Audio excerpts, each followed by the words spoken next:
हं.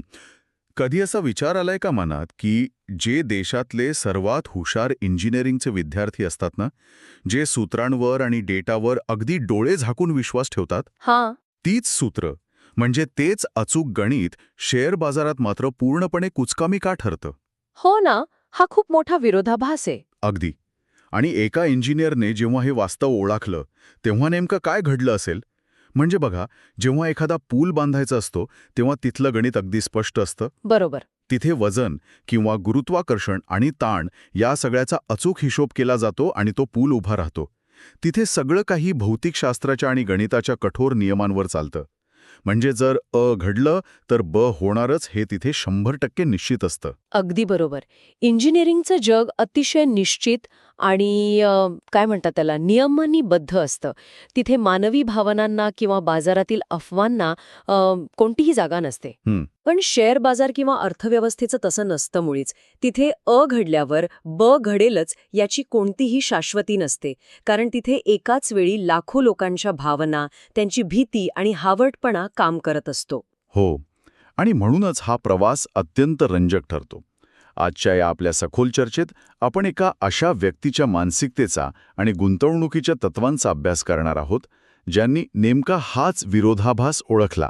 नक्कीच. आपण आज बोलणार आहोत समीर अरोरा यांच्याबद्दल. इंजिनिअरिंगसाठी देशातील सर्वोच्च संस्था असलेली IIT, तिथून शिक्षण, त्यानंतर व्यवस्थापनासाठी IIM, बापरे! हो, आणि शेवटी जागतिक स्तरावरील वॉटन, असा त्यांचा खरंच थक्क करणारा शैक्षणिक प्रवास राहिला आहे. पण या सगळ्या प्रवासात त्यांनी एक अत्यंत महत्त्वाचा कोर्स करेक्शन म्हणजेच एक मोठा U-टर्न घेतला. हा U-टर्न म्हणजे केवळ एखादं करिअर बदलणं नव्हतं, तर विचार करण्याची संपूर्ण पद्धतच बदलणं होतं. आणि हा बदल अजिबात सोपा नसतो. म्हणजे वर्षानुवर्षे ज्या सूत्रांवर आणि निश्चिततेवर तुम्ही विश्वास ठेवला, ती सूत्रे खऱ्या आर्थिक जगात लागू पडत नाहीत, हे मान्य करण्यासाठी खूप मोठी बौद्धिक लवचिकता लागते. अगदी खरंय. आणि आजची आपली ही सखोल चर्चा केवळ शेअर बाजारात कोणते शेअर्स घ्यावेत किंवा विकावेत याच्या टिप्स देण्यापुरती मर्यादित नाहीये. नाही, मुळीच नाही. तर समीर अरोरा यांच्यासारख्या अत्यंत यशस्वी आणि स्वतंत्र विचार करणाऱ्या फंड मॅनेजरची जी निर्णय घेण्याची प्रक्रिया असते ना, ती कशी चालते हे आपण डिकोड करणार आहोत. क्या बात आहे. माहितीचा प्रचंड महापूर आलेल्या आजच्या या काळात, मग तो शेअर बाजार असो वा आपलं दैनंदिन आयुष्य, योग्य निर्णय कसे घ्यावेत याची एक उत्तम फ्रेमवर्क आपल्याला या चर्चेतून मिळणार आहे. तर मग या फ्रेमवर्कच्या पहिल्या आणि सर्वात कुतूहल निर्माण करणाऱ्या भागापासून आपण सुरुवात करूया. म्हणजे त्यांच्या इंजिनिअरिंगच्या पार्श्वभूमीमुळे डेटा आणि विश्लेषणावर त्यांचा भर असणार हे तर अगदी उघड आहे. पण त्यांच्या निर्णय प्रक्रियेत अंतर्ज्ञान म्हणजेच इंट्युशन ला एक अत्यंत महत्त्वाचं स्थान आहे. आता मला इथे खूप मोठा विरोधाभास वाटतो. कोणता? म्हणजे बघा, एकीकडे आपण कडक डेटा विश्लेषणाबद्दल बोलतोय आणि दुसरीकडे अचानक आपण अंतर्ज्ञान किंवा ज्याला गट फिलिंग म्हणतात ते मध्ये आणतोय. एवढी मोठी आर्थिक गुंतवणूक केवळ अंतर्ज्ञानावर अवलंबून ठेवणं धोकादायक नाही का? जर ते अंध अंतर्ज्ञान असतं ना, तर ते नक्कीच 100% धोकादायक ठरलं असतं. अच्छा. पण समीर अरोरा ज्या अंतर्ज्ञानाचा वापर करतात, ते असं हवेत गोळीबार करण्यासारखं नाहीये. ते माहितीवर आधारित अंतर्ज्ञान आहे, ज्याला इंग्रजीत इन्फॉर्म्ड इंट्युशन म्हणतात. Informed intuition. म्हणजे नेमकं काय? सोप्या भाषेत सांगायचं तर, जेव्हा आपला मेंदू अनेक वर्षांचा डेटा, जागतिक ट्रेंड्स आणि मानवी वर्तणुकीचा अभ्यास करून आपोआप काही पॅटर्न ओळखतो, तेव्हा त्याला हे अंतर्ज्ञान म्हणतात. ओके. उदाहरणार्थ, ते केवळ भारतात काय घडत आहे या स्थानिक बाजारावर कधीच अवलंबून राहत नाहीत.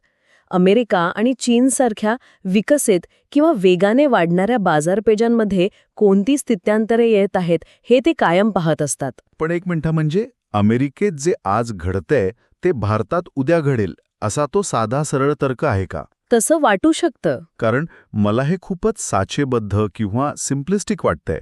प्रत्येक देशाची अर्थव्यवस्था आणि तिथल्या लोकांच्या गरजा वेगवेगळ्या असतात ना. तिथेच तर खऱ्या विश्लेषणाची कसोटी असते. अमेरिकेची नुसती कॉपी पेस्ट करायची नसते, तर तिथल्या ट्रेंड्सच्या मागील कारण समजून घ्यायचं असतं. म्हणजे बाजारात काय घडत आहे यापेक्षा का घडत आहे याकडे त्यांचं मुख्य लक्ष असतं. अच्छा, का घडतंय हे महत्वाचं आहे. हो. आपण त्यांच्या HDFC बँकेतील सुरुवातीच्या गुंतवणुकीचं अत्यंत गाजलेलं उदाहरण घेऊया. ही गुंतवणूक त्यांच्यासाठी एक प्रचंड मोठी मल्टीबॅगर ठरली होती. हो. आता जे लोक ऐकत आहेत त्यांच्यासाठी सांगतो, मल्टीबॅगर म्हणजे अशी गुंतवणूक जिने मूळ रकमेच्या अनेक पट परतावा दिला. बरोबर? अगदी बरोबर. तर कसे 1990च्या दशकात किंवा खासगी बँकांच्या अगदी सुरुवातीच्या काळात भारतातील बँकिंग क्षेत्रावर सरकारी बँकांचं पूर्ण वर्चस्व होतं. हो. तेव्हा खासगी बँका जास्त नव्हत्याच. तेव्हाचा डेटा काय सांगत होता? तो सांगत होता की सरकारी बँकांकडे प्रचंड मोठा ग्राहक वर्ग आहे आणि त्यांच्या शाखा अगदी गावोगावी पसरल्या आहेत. जर कोणी केवळ आजच्या त्यावेळच्या डेटावर वसंबून राहिला असता तर त्याने नक्कीच फक्त सरकारी बँकांमध्येच गुंतवणूक केली असती. मग समीर अरोरांनी वेगळं काय पाहिलं तिथे त्यांचं ते अंतर्ज्ञान कसं कामी आलं? तिथेच त्यांनी जागतिक ट्रेंड्स आणि ग्राहकांच्या बदलत्या मानसिकतेचा अभ्यास लावला. म्हणजे कसं? त्यांना जागतिक उदाहरणांवरून आधीच माहीत होतं की जेव्हा कोणतीही अर्थव्यवस्था खुली होते तेव्हा एक नवा मध्यम वर्ग उदयास येतो. बरोबर. आणि या नव्या वर्गाला सरकारी बँकांमधल्या त्या लांबच लांब रांगा आणि संथ सेवा नको असते. त्यांना तंत्रज्ञान, एटीएम, वेगवान सेवा आणि ग्राहक केंद्रित दृष्टिकोन हवा असतो. जे त्यावेळी सरकारी बँकांकडे नव्हतं? अगदी. हा दृष्टिकोन सरकारी बँकांकडे नव्हता, तो नवीन खासगी बँकांकडे होता, जसं की HDFCकडे. सरकारी बँकांचा एवढा मोठा वाटा या नवीन खासगी बँका किती वेगाने हिरावून घेतील याचा अचूक अंदाज त्यांना डेटा आणि अंतर्ज्ञानाच्या संगमातून आला. कमाल आहे. म्हणजे डेटा तुम्हाला सद्यस्थिती सांगतो, पण तुमचं अंतर्ज्ञान तुम्हाला भविष्यातील बदलाचा वेग सांगतं. अगदी योग्य बोललात. पण आता मला यातील दुसऱ्या एका खूप रंजक पैलूवर यायचं आहे. हो, सांगा ना. अशी योग्य संधी शोधणं हे एखाद्या गवताच्या गंजीतून सुई शोधण्यासारखं आहे. पण त्यांच्या तत्वांनुसार त्यांची खरी ताकद सर्वोत्कृष्ट शोधण्यात नाही, तर सर्वात वाईट टाळण्यात आहे. हे कसं शक्य आहे? म्हणजे निवडण्यापेक्षा नाकारण्यावर अधिक ठाम विश्वास असला पाहिजे. हा जो विचार आहे तो मला थोडा गोंधळात टाकणारा वाटतो. का बरं? कारण जर आपण वाईट गोष्टी बाद केल्या तरी शेवटी आपल्यासमोर हजारो पर्याय उरतातच ना. मग सर्वोत्तम कसं निवडायचं? हे समजून घेण्यासाठी ना आपण एका शिल्पकाराचं उदाहरण घेऊया. अच्छा. समजा एका शिल्पकाराला दगडाच्या एका मोठ्या ठोकळ्यातून एक अतिशय सुंदर मूर्ती घडवायची आहे. तो काय करतो? तो ती मूर्ती बनवत नाही, तर तो त्या दगडामधला असा प्रत्येक भाग छिन्नी आणि हातोड्याने काढून टाकतो जो त्या मूर्तीचा हिस्सा नाहीये. अरे वा. जे अनावश्यक आहे ते नाकारण्याची हीच ताकद असते. शेअर बाजारात हजारो कंपन्या आहेत.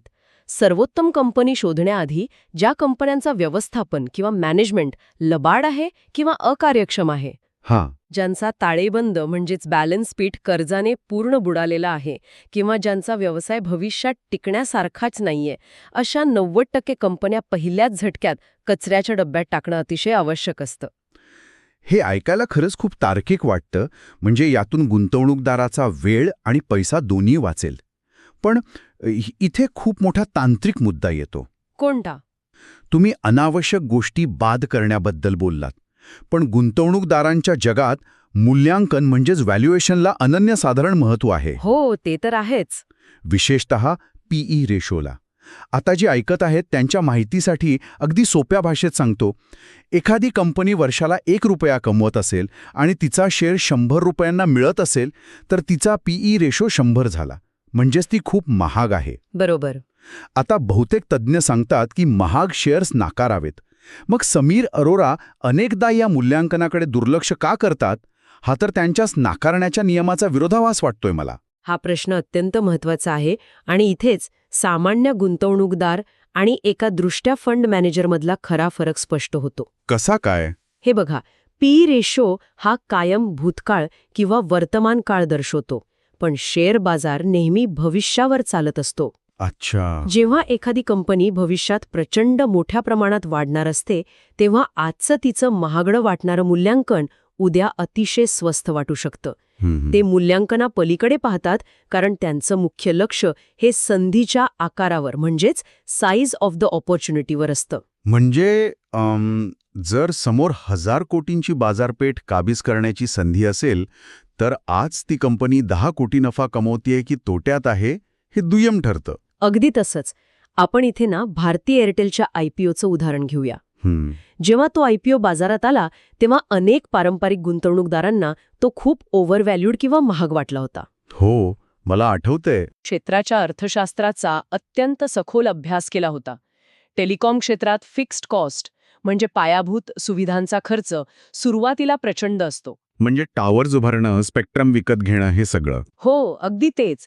पण एकदा का हे जाळं विणलं गेलं की नवीन येणाऱ्या प्रत्येक ग्राहकामागे येणारा खर्च, ज्याला व्हेरिएबल कॉस्ट म्हणतात, तो जवळपास 0 असतो. अरेच्या, म्हणजे एकदा टॉवर उभा राहिला की नवीन ग्राहकासाठी वेगळा खर्च नाही. बरोबर. म्हणजेच एका मर्यादेनंतर नफ्याचं प्रमाण वेगाने वाढत जातं.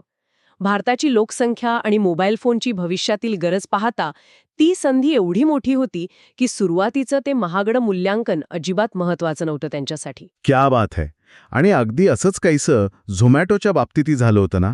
तिथे तर कंपनी प्रचंड तोट्यात होती, तरीही ती एक मोठी संधी मानली गेली. होय, झोमॅटोच्या बाबतीत त्यांनी आजचा तोटा पाहण्यापेक्षा नेटवर्क इफेक्ट आणि भविष्यातील मक्तेदारी म्हणजेच मोनोपोली पाहिली. नेटवर्क इफेक्ट म्हणजे? फूड डिलिव्हरीच्या व्यवसायात कसं आहे, जेवढी जास्त रेस्टॉरंट्स तुमच्या ॲपवर असतील तेवढे जास्त ग्राहक येतात आणि जेवढे जास्त ग्राहक तेवढे जास्त रेस्टॉरंट्स जोडली जातात.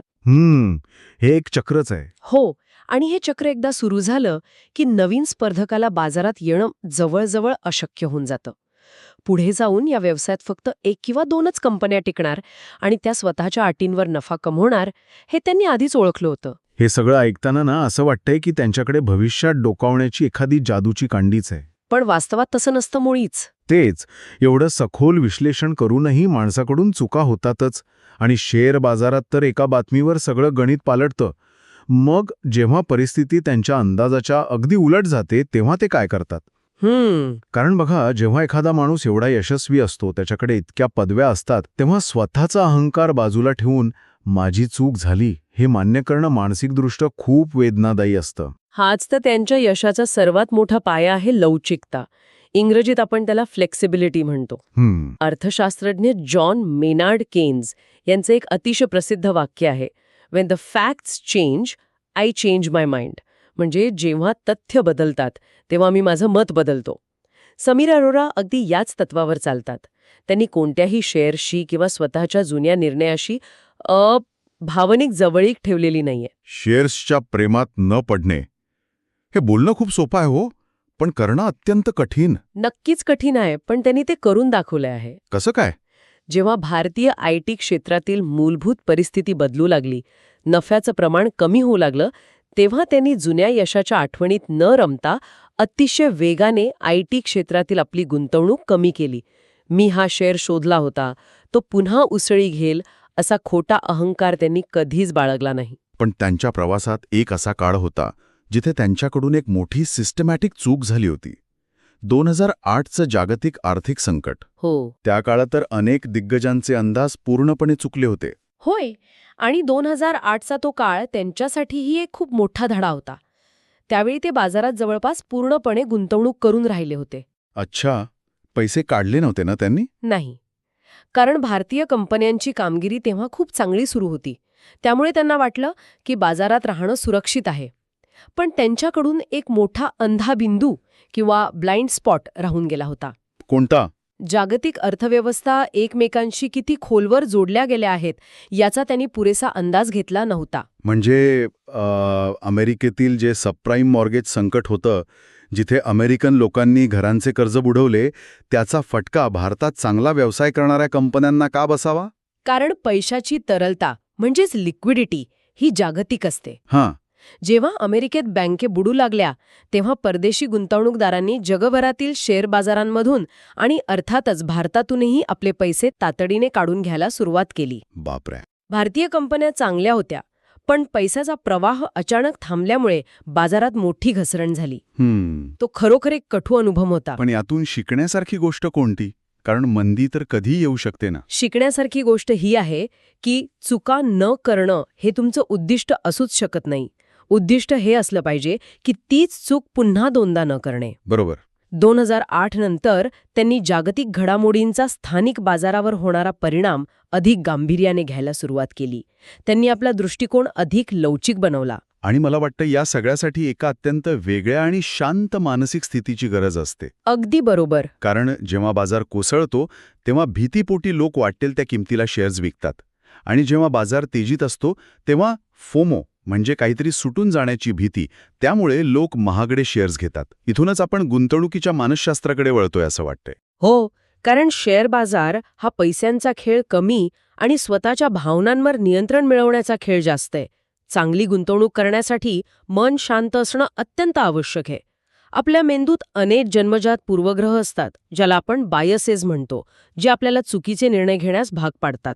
जसं की प्राइस अँकरिंग आणि ओव्हर कॉन्फिडन्स हे दोन्ही पूर्वग्रह सामान्य गुंतवणूकदारांचे सर्वात मोठे शत्रू मानले जातात. हे नेमके कसे काम करतात?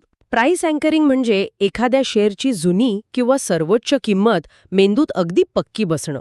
समजा एखाद्या शेअरची किंमत 1000 रुपयांवरून घसरून 500 रुपये झाली, हां, तर सामान्य गुंतवणूकदाराला तो 500 रुपयांना स्वस्त वाटू लागतो, कारण त्याच्या मेंदूने ती 1000ची किंमत अँकर केलेली असते. पण वास्तवात त्या कंपनीचा व्यवसाय पूर्णपणे उद्ध्वस्त झालेला असू शकतो. अगदी. आणि तिची खरी किंमत कदाचित 50 रुपयेही नसेल. समीर अरोरा हे अँकरिंग कायम टाळतात. ते कायम आजच्या परिस्थितीत या कंपनीचं मूल्य काय आहे असाच विचार करतात. आणि ओव्हर कॉन्फिडन्स म्हणजे मला भविष्यात काय होणार हे 100% माहीत आहे असा भ्रम बाळगणे. बरोबर. आणि ह्या ओव्हर कॉन्फिडन्सवर त्यांचा सर्वात मोठा उतारा कोणता असेल तर तो म्हणजे डायव्हर्सिफिकेशन, म्हणजेच गुंतवणुकीतील विविधता. पण इथेच तर वॉरन बफेसारख्या दिग्गजांचं मत वेगळं आहे ना. कसं? वॉरन बफे म्हणतात की diversification is protection against ignorance, म्हणजे विविधता हे अज्ञानापासून संरक्षण आहे. जर तुम्हाला खरोखरच माहिती असेल की तुम्ही काय करत आहात, जर तुम्हाला HDFC आणि झोमॅटो सारख्या संधी अचूक ओळखता येत आहेत, तर मग सगळा पैसा त्याच 2-4 कंपन्यांमध्ये का नाही गुंतवायचा? डायव्हर्सिफिकेशनमुळे तुमचा नफा कमी होत नाही का? हा एक अतिशय उत्कृष्ट युक्तिवाद आहे. जर सर्व काही तुमच्या अपेक्षेप्रमाणे घडलं तर डायव्हर्सिफिकेशनमुळे तुमचा नफा नक्कीच कमी होतो. पण वास्तवात गोष्टी नेहमी अपेक्षेप्रमाणे घडत नाहीत ना. तेही आहे. समीर अरोरांच्या डायव्हर्सिफिकेशनचं मुख्य उद्दिष्ट जास्तीत जास्त नफा कमवणं हे नाहीच आहे. मुळे त्यांचं मुख्य उद्दिष्ट आहे नॉकआउट लॉसेस टाळणं. नॉकआउट लॉस म्हणजे बॉक्सिंगच्या रिंगमध्ये असा ठोका बसणे की तुम्ही कायमचे गेमच्या बाहेर फेकला जाणे. अगदी तसंच. अर्थशास्त्रात एक नियम आहे. जर तुमचं 50% नुकसान झालं, म्हणजे समजा 100 रुपयांचं 50 रुपये झाले, हां, तर तुम्हाला पुन्हा मूळ पदावर म्हणजेच 100 रुपयांवर येण्यासाठी 100% नफा कमावा लागतो. बापरे, हे गणित अतिशय क्रूर आहे. म्हणूनच सर्वात आधी सर्व्हायव्हल किंवा टिकून राहणं महत्वाचं आहे. तुम्ही टिकलात तरच जिंकू शकाल. म्हणूनच ते आपल्या पोर्टफोलिओची विभागणी अतिशय हुशारीने करतात. म्हणजे कसं करतात? एक मोठा हिस्सा अशा कंपन्यांमध्ये असतो जिथे त्यांचा आत्मविश्वास उच्च आणि नफा मध्यम असतो, म्हणजे सुरक्षित परतावा. हां, आणि एक छोटा हिस्सा अशा कंपन्यांमध्ये असतो जिथे आत्मविश्वास मध्यम पण नफ्याची शक्यता प्रचंड असते, म्हणजे धोकादायक पण फायदेशीर पैज. म्हणजे 2008च्या त्या धक्क्यानंतर ते आता अंधारात उडी मारत नाहीत. ते भारताच्या दीर्घकालीन प्रगतीवर म्हणजेच लाँग टर्म इंडिया स्टोरीवर अजूनही ठाम विश्वास ठेवतात का? होय, त्यांचा भारताच्या दीर्घकालीन वाढीबद्दलचा दृष्टिकोन अतिशय सकारात्मक आहे, पण तो आता अतिउत्साही राहिलेला नाहीये. अच्छा. अनेक आर्थिक संकटे आणि बाजाराचे चढ उतार पाहिल्यानंतर त्यांचा दृष्टिकोन सावधपणे आशावादी असा झाला आहे. कारण शेवटी त्यांनाही याची जाणीव झाली आहे की एका मर्यादेपलीकडे कोणालाच सर्व काही माहीत नसतं. अनिश्चितता हाच या बाजाराचा एकमेव निश्चित नियम आहे. क्या बात आहे. तर आजच्या या अत्यंत सखोल चर्चेतून आपण समीर अरोरा यांच्या निर्णय प्रक्रियेचं जे डिकोडिंग केलं त्याची थोडक्यात उजळणी करूया आपण. नक्कीच. पहिला मुद्दा, केवळ डेटावर अवलंबून न राहता जागतिक ट्रेंड समजून घेऊन माहितीवर आधारित अंतर्ज्ञानाचा वापर करा. दुसरा, सर्वोत्कृष्ट शोधण्याच्या मोहात पडण्याआधी जे उघडपणे खराब आहे ते नाकारा. बरोबर. तिसरा मुद्दा, शेअर बाजारात आणि आयुष्यातही लवचिक रहा. नवीन तथ्य समोर आल्यावर स्वतःचं मत बदलण्याचा मोठेपणा दाखवा. चौथा, स्वतःच्या भावनांवर नियंत्रण ठेवा आणि प्राइस अँकरिंगसारखे पूर्वग्रह टाळा. आणि पाचवा व सर्वात महत्त्वाचा, खेळातून कायमचे बाहेर फेकले न जाण्यासाठी आपली जोखीम विभाजित करा. ही तत्त्वय केवळ आर्थिक यश मिळवण्यासाठी नाहीत हो. ही एक अशी विचार पद्धती आहे जी कोणत्याही अनिश्चित आणि गुंतागुंतीच्या परिस्थितीत योग्य निर्णय घेण्यासाठी तुम्हाला एक भक्कम आधार देते. अगदी खरंय. आणि म्हणूनच या चर्चेच्या शेवटी विचार करण्यासाठी मी एक अत्यंत वेगळा आणि नवा दृष्टिकोन मांडू इच्छितो. कोणता? आपण समीर अरोरा यांचा एक महत्वाचा नियम पाहिला ना, वाईट पर्याय आधी नाकारण्याचा नियम. जर आपण हा नियम केवळ शेअर बाजारापुरता मर्यादित न ठेवता आपल्या रोजच्या दैनंदिन आयुष्यात लागू केला तर काय होईल? खूप रंजक विचार आहे हा.